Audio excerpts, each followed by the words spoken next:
Alright, in this video we're going to take a look at how we got to the American Revolution, so the path to revolution. Starting off with the deep roots of revolution, it can be traced and it can be argued that the first day of the revolution starts when the first English settlers reach America and start to feel different. London is over 3,000 miles away from America, and the journey, sailing across the Atlantic in a ship, would take anywhere from 6 to 8 weeks. And so at that 2 months distance just to travel the ocean, the communication starts to break down. And so settlers in America started to feel physically separated, but also spiritually separated. We didn't feel European anymore over time. And without the influence of their superiors, the monarchy, the kings and queens, they started to feel different from England and become more independent without the government watching them. They started to do things and act independently, act on their own. Mercantilism is going to be the next big step. Mercantilism it's an economic theory that preceded capitalism. It's the idea that a country's economic wealth, all of your power, can be measured by the amount of gold or silver in your treasury. So the more gold you have, the more power you have, because you can use that gold to buy things like an army. In order to get more gold, you had to export more than you imported. So you had to sell more stuff, produce more stuff in your country than what you were buying with. As a result, you have an extra pile of gold that you can spend on whatever you want, a navy, an army, whatever you want.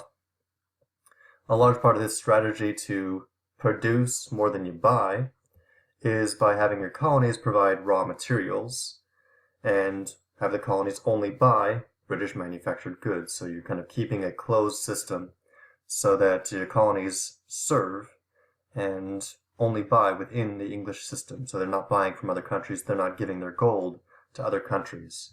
And so under this system, Spain would produce sugar in exchange for things, gold and silver.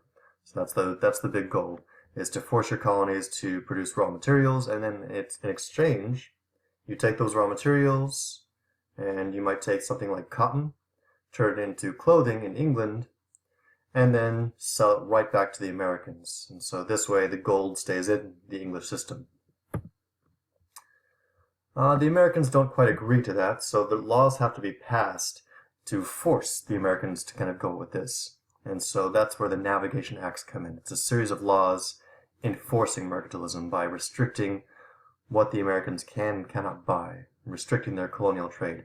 So all trade had to go through England. If they wanted to buy something from France, it would have to be shipped to England and then to America, and it would be taxed very heavily, so it wouldn't be cheap anymore. This results in this rising smuggler and pirate class, where it's a lot cheaper just to cheat. And instead of buying from England, you would send a ship to France and hopefully not get caught by the Navy. And there are definitely pros and cons to this system. Let's look at the advantages of why mercantilism and the Navigation Acts worked. Why would Americans agree to this bad deal? There were benefits. Up until 1763, they weren't really enforced, and this is the idea of salutary neglect. As long as the king is getting enough money to be happy, he wasn't going to try to hunt down every smuggler and go after everybody's tax monies. It's okay if there's a few smugglers here and there. And so because the king wasn't watching too closely, he was getting enough money to get by, there was a lot of smuggling. A lot of people were cheating and buying and selling things from other countries when they're only supposed to be buying and selling with England.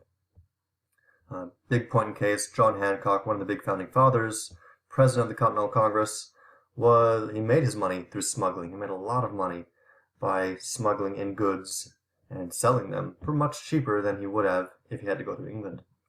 Tobacco planters in the South, though they could only ship to England, they had a monopoly within the British market, and so they had a guaranteed seller at all times, and they could charge what they wanted. There's also a lot of opportunities for self-government, because the king's on the other side of the ocean. The king would allow each of the colonies to kind of set up their own governments, set up their own taxes, and do their own thing. And so it's really nice for us in that it allows us a lot of good independence.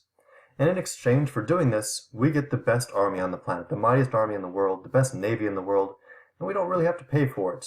The pay is supposed to be coming through these taxes that the king's not enforcing because of salutary neglect. That is until the French and Indian War. Then he needs the money.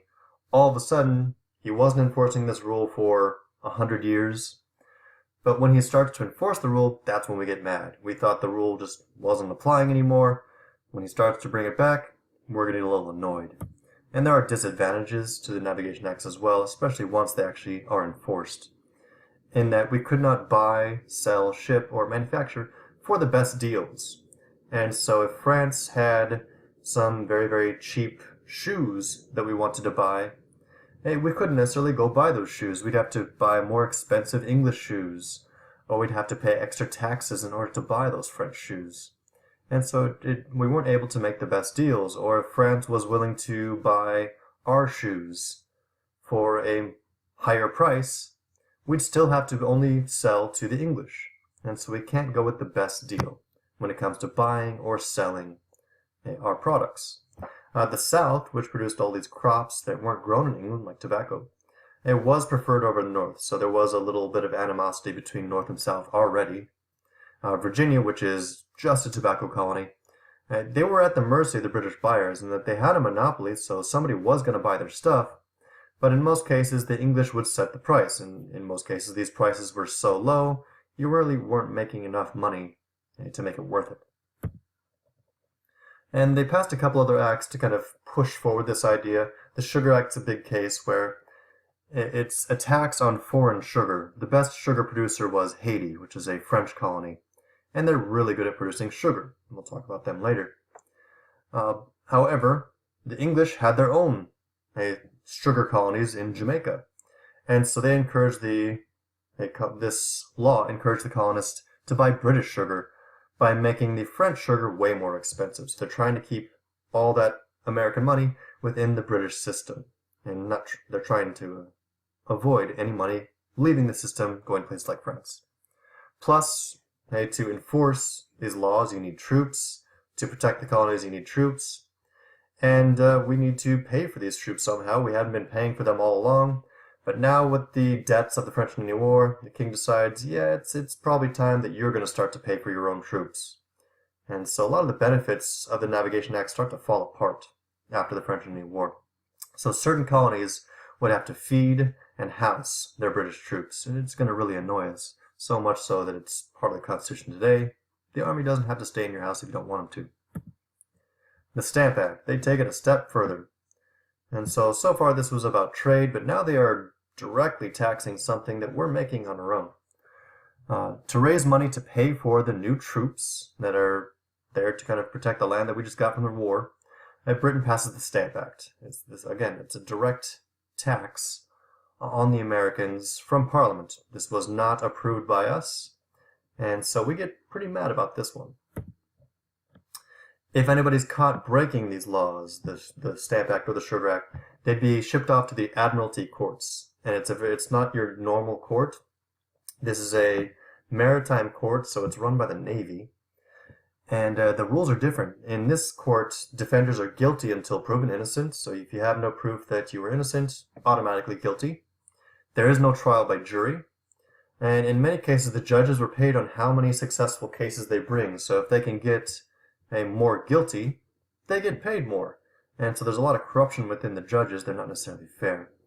And the trial could be anywhere in the British Empire. So if you commit the crime in Boston, you could be shipped off to London for the trial after 2 months at sea and then in a British prison.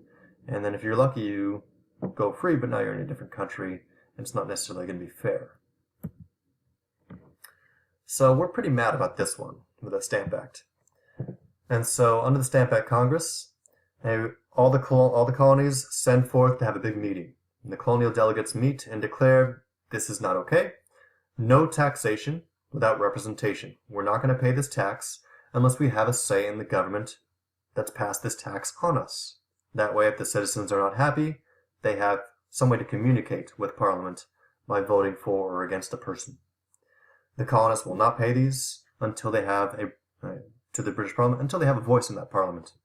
And Parliament says the idea of virtual representation says that you kind of have representation already. because every member of Parliament represents all British subjects, even if you didn't vote for them. So somebody that you've never met or voted for is supposed to be acting for the benefit of the entire empire. But we just didn't buy that. We were not satisfied with this answer that all members represent all people, even if they've never heard of them. And so we do get a little violent. We're protesting. We're getting mad about this. And so the Sons of Liberty rise up. And this is a secret resistance group that is going to harass these taxmen with tarring and feathering and all sorts of fun violence. The stamp agents, and sometimes they even went after the governor, and especially the governor of Massachusetts. They burned down his house. And so colonial protests, were getting loud enough, angry enough, that England backed off and nobody was buying these stamps. The tax system was not working. And so this colonial boycott of these British goods starts up as well, where people refuse to buy British goods. So the whole point of making money is failing because of the boycott, because of violence on the parts of the Sons of Liberty and Sam Adams. And so eventually the Stamp Act will be repealed because of this extreme resistance on the part of the Americans. And so Parliament does get rid of the Stamp Act, but they do send this little declaratory act, just as a kind of a little reminder saying, hey, we're listening, but you guys are taking it a little too far. This is kind of the Declaration of Dependence.